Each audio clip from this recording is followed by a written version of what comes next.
खुदा उनके बुजुर्ग नाम में आप सबकी सलामती हो।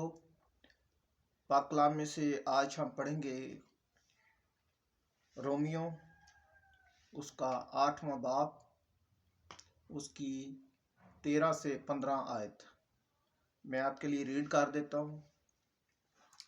खुदा के कलाम में यूँ बयान किया गया है, क्योंकि अगर तुम जिस्म के मुताबिक ज़िंदगी गुजारोगे तो ज़रूर मरोगे, और अगर रूह से बदन के कामों को नेस्तो नबूद करोगे तो जीते रहोगे। इसलिए कि जितने खुदा की रूह की हिदायत से चलते हैं वही खुदा के बेटे हैं। हालेलुया। रूह कुदस जो है वो इंसान को रहनुमाई देती है। रूह कुदस इंसान को रहनुमाई देता है। रूह कुदस जब हम अपने अंदर ले लेते हैं तो हम खुदा के बेटे बन जाते हैं। बाइबल बताती है कि जब आप रूह के वसीला से जिस्मानी कामों को ख़त्म कर देते हैं तो आप ज़िंदगी में, रूहानी ज़िंदगी में दाखिल हो जाते हैं। जिस्मानी कामों को ख़त्म करने से हम मौत पर फतह पा लेते हैं। जिस्मानी काम ख़त्म हो जाते हैं और रूहानी ज़िंदगी का फिर आगाज़ हो जाता है। जब हम अपने अंदर से जिस्मानी कामों को ख़त्म करते हैं तो हमारी रूहानी ज़िंदगी का आगाज़ होता है, और जब रूहानी ज़िंदगी का आगाज़ होता है तो रूह कुदस जो है वो हमारी रहनुमाई करता है। रूह कुदस हमें तक़वियत बख्शता है। रूह कुदस हमारी मदद करता है जिस्मानी कामों से निकलने की।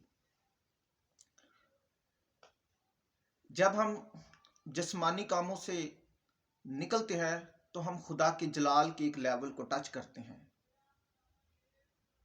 जब हम अपने अंदर से नशाबाजी, बेहयाई, नापाकी, लालच, झूठ, तफरके, जुदाइयाँ, इस तरह के और जितने जिस्मानी काम हैं, जब हम अपने अंदर से ख़त्म करते हैं तो हम खुदा के जलाल में बढ़ते हैं। और जब हम खुदा के जलाल में बढ़ते हैं तो हम मौत पर फतह पाते हैं और ज़िंदगी में दाखिल होते हैं। मैं थोड़ा सा आगे रीड करता हूँ। 16 आयत इसकी मैं पढ़ूंगा, 8वें बाब की। और रूह खुद हमारी रूह के साथ मिलकर गवाही देता है कि हम खुदा के फर्जंद हैं। और 17वीं आयत भी पढ़ते हैं, अगर फर्जंद हैं तो वारस भी हैं, यानी खुदा के वारस और मसीह के हम मिरास, बशर्ते कि हम उसके साथ दुख उठाएं ताकि उसके साथ जलाल भी पाएं। मेरे अजीजों, जो खुदा की सलीब को उठाकर लेकर चलेगा उसके दुखों को वो जानेगा और वही वारस और हम मिरास होगा। अगर हमको खुदा के बेटे और बेटियां बनना है तो हमें अपने अंदर से जिस्मानी कामों को ख़त्म करना है। अगर जिस्मानी कामों को ख़त्म करेंगे तो हम खुदा की बादशाही के वारिस होंगे। जिस्मानी मौत एक हकीकत है, जिस्मानी मौत एक हकीकत है, लेकिन रूहानी ज़िंदगी मौत पर फतह और अदन में जाने का एक रास्ता है। ये वो रास्ता है जो हमें आसमान की बादशाही में लेके जा सकता है। जब हम अपने अंदर से जिस्मानी कामों को ख़त्म करेंगे, मुर्दा कामों को ख़त्म करेंगे, खुदा के कलाम के मुताबिक ज़िंदगी गुजारेंगे, तो फिर ही हम खुदा की आसमान की बादशाही में दाखिल हो सकते हैं। दुआ करें कि खुदावंद मुझे अपने रूह की हिदायत के मुताबिक ज़िंदगी गुजारने का फजल अता फरमाए, और कहें कि हम खुदावंद तेरे साथ चलना चाहते हैं, हमारे अंदर से जिस्मानी कामों को ख़त्म कर। और जब आप ये कहेंगे तो रूह कुदस जो है वो काम करेगा। मैं एक आपको मिसाल देता हूँ।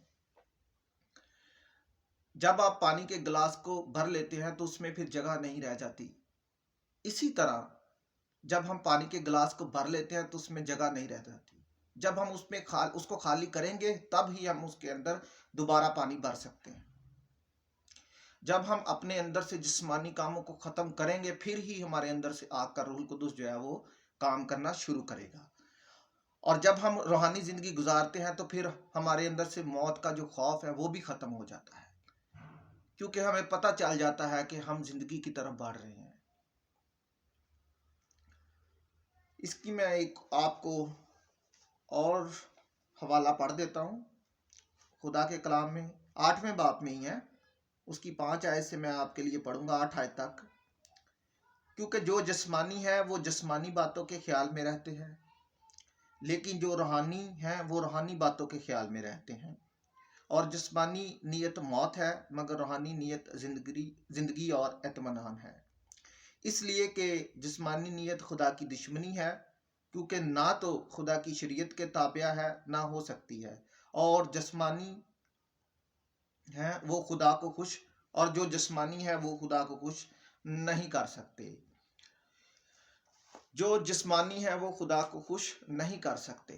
خدا کو اگر خوش کرنا ہے تو ہمیں خدا کے حکموں پر عمل کرنا ہے، اور خدا کے حکموں پر عمل کرنے سے ہی ہم روحانی برکات حاصل کر سکتے ہیں، روحانی زندگی میں داخل ہو سکتے ہیں اور خدا کی بادشاہی کے وارث بن سکتے ہیں۔ میرے عزیزو، عدن پہ جانے کا صرف ایک ہی راستہ ہے کہ ہم اپنے جسمانی کاموں کو ختم کریں اور روحانی زندگی میں داخل ہوں۔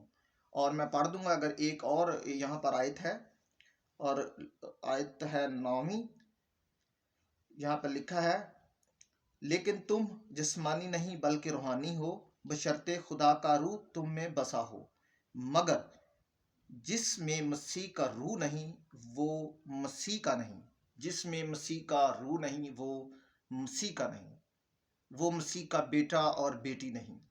جو روحانی نہیں وہ خدا میں نہیں، خدا کا نہیں۔ جب تک آپ کے اندر خدا کا روح نہیں، جب تک آپ روحانی طور پر مضبوط نہیں، جب تک آپ خدا کے کلام کے مطابق زندگی گزارتے نہیں، آپ خدا کے وارث نہیں، اس کی ہم میراث نہیں، اس کے بیٹے بیٹیاں نہیں، اور اس کے بھی نہیں۔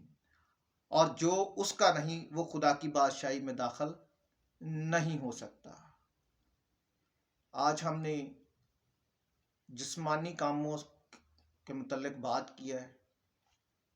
نیکسٹ ویڈیو میں کوشش کروں گا کہ روح القدس کے بارے میں ایک مکمل ٹاپک پر بات کروں کہ روح القدس ملتا کیسے ہے، روح القدس کا کام کیا ہے۔ ایک یہ بہت بڑا ٹاپک ہے، اور ہم اس لیے پارٹس میں بناتے ہیں تاکہ آپ کو سمجھ لگے۔